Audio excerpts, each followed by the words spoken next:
अब मैं बात करना चाहता हूं उन सब बच्चों के लिए जो यहाँ लगभग सभी टीनेजर हैं, कुछ बच्चे थोड़े उससे भी छोटे हैं,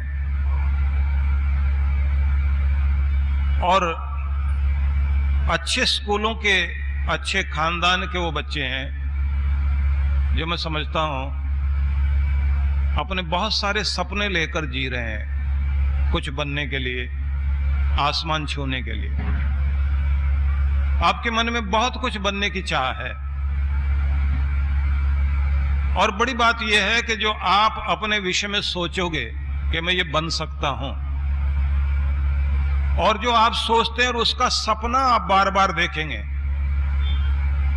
जो आप बनना चाहते हैं उसकी कल्पना अपने मन में रखेंगे, और जो आप बनना चाहते हैं उसी के बारे में जैसे कैसे भी मैं वहां तक पहुंचूंगा ये विचार रखेंगे, तो ये बात निश्चित है कि एक दिन आप वहां जरूर पहुंचेंगे और जो बनना चाहते हैं वो जरूर बनेंगे, इसमें कोई शंका की बात नहीं।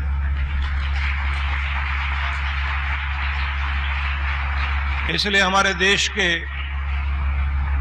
राष्ट्रपति रहे एपीजे अब्दुल कलाम साहब, उनकी ये पंक्तियां बहुत प्रसिद्ध हुई जब उन्होंने एक कॉलेज में विद्यार्थियों को संबोधित करते हुए कहे कि सपने वो नहीं होते जो सोने पर आते हैं,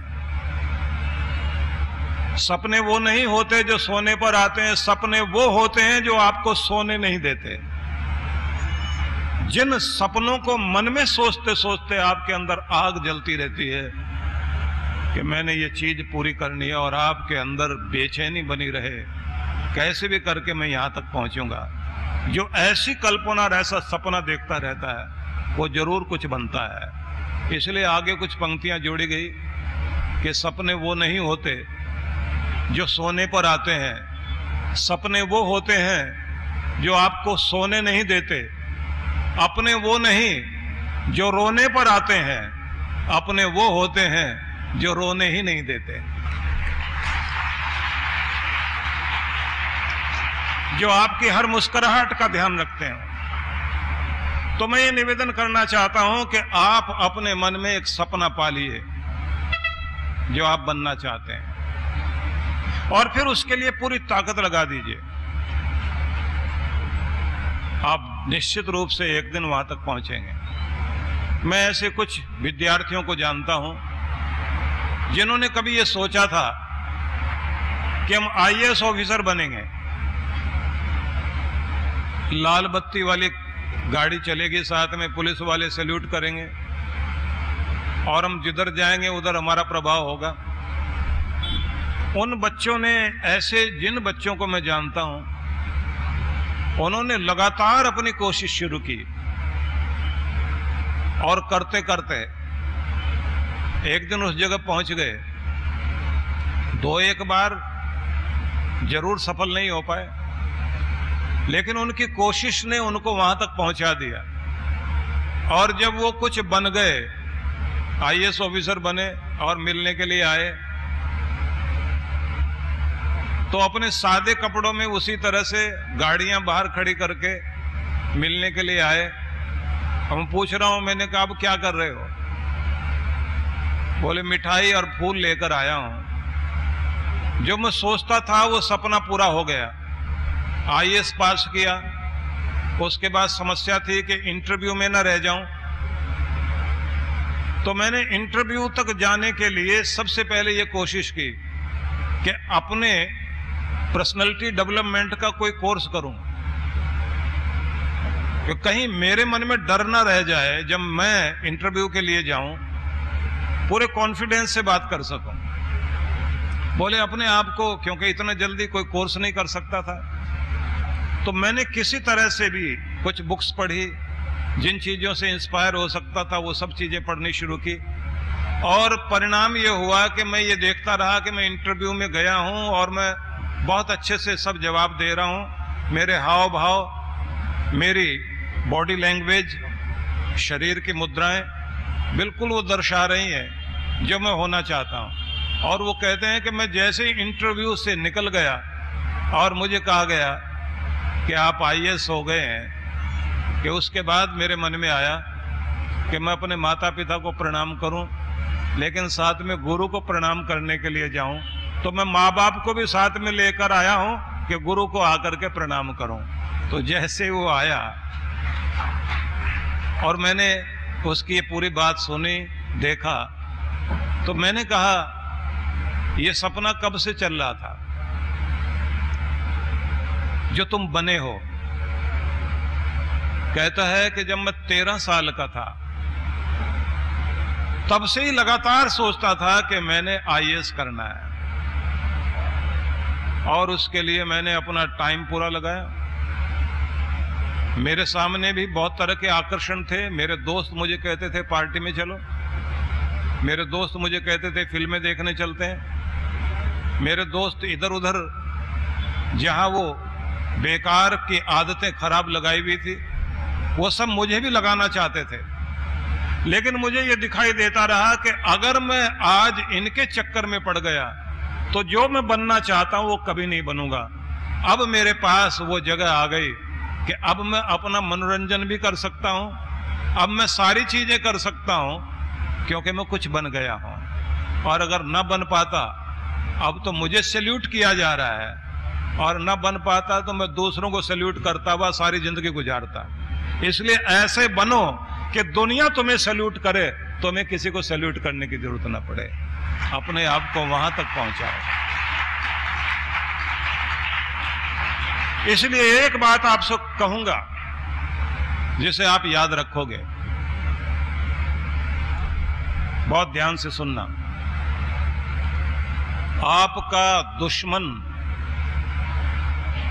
आपका इतना बुरा नहीं कर पाता जितना बुरा आपका दोस्त करता है। बुरी आदतें दुश्मन नहीं सिखाता, ये याद रखना। बुरी आदतें दुश्मन नहीं सिखाता, उन्हें सिखाने वाला अगर कोई होता है तो दोस्त ही होता है। इसलिए ऐसे दोस्तों से सावधान। ये वाक्य कभी भूलना नहीं। मैं फिर दोहरा रहा हूं, बुरी आदतें सिखाने के लिए दुश्मन नहीं आता आगे,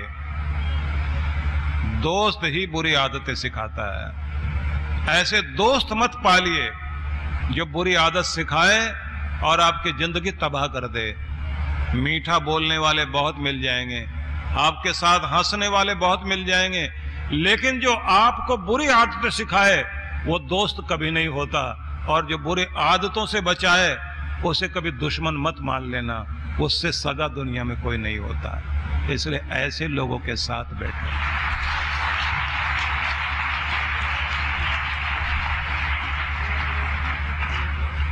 इसलिए इस वाक्य को बोलकर मैं थोड़ा रुक रहा हूं कि आप याद रख सकें। अब दूसरी बात, आपसे गलती हो, आप घर में बताएं, डांट पड़ेगी। घर के लोग डांटते ही हैं क्योंकि वो आपको बहुत प्यार करते हैं, आपको बचाना चाहते हैं, इसलिए डांट पाट करते हैं। पर एक बात याद रख लेना, ये ध्यान से सुनना, अगर आपसे कोई बड़ी गलती हो गई और किसी चक्कर में फंस गए आप, तो मां बाप से मत छिपा लेना, तब डांट नहीं पड़ेगी, याद रख लेना। जब बड़ी गलती हो जाती है और किसी ज्यादा चक्कर में फंस जाते हैं, फिर माँ बाप डांटते नहीं, तब वो समझ जाते हैं कि हमारा बच्चा किसी ज्यादा बड़ी दिक्कत में आ गया, अब इसका साथ देने के लिए हमको इसके साथ खड़ा होना पड़ेगा, और फिर बचाने के लिए कोई और आगे नहीं आएगा, सिर्फ आपके माँ बाप ही आपको बचा सकते हैं। इसलिए अपने माँ बाप से कभी कोई बात छिपाना मत। अपने माँ बाप में से भले ही माँ को या अपने पिता को जरूर बताना।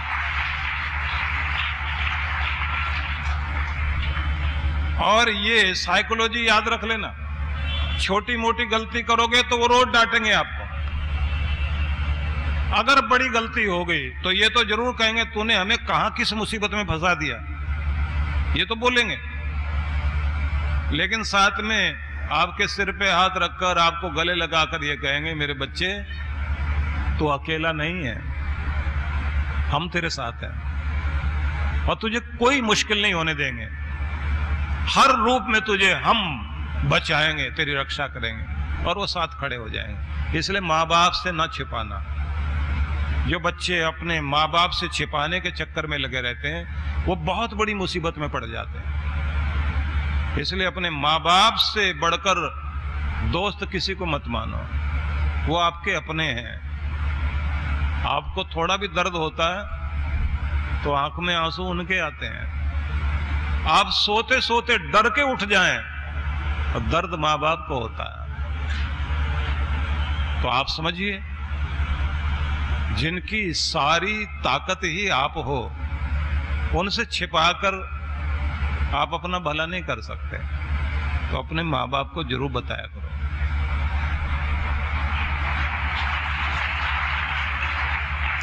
अब अगली बात कहना चाहता हूं।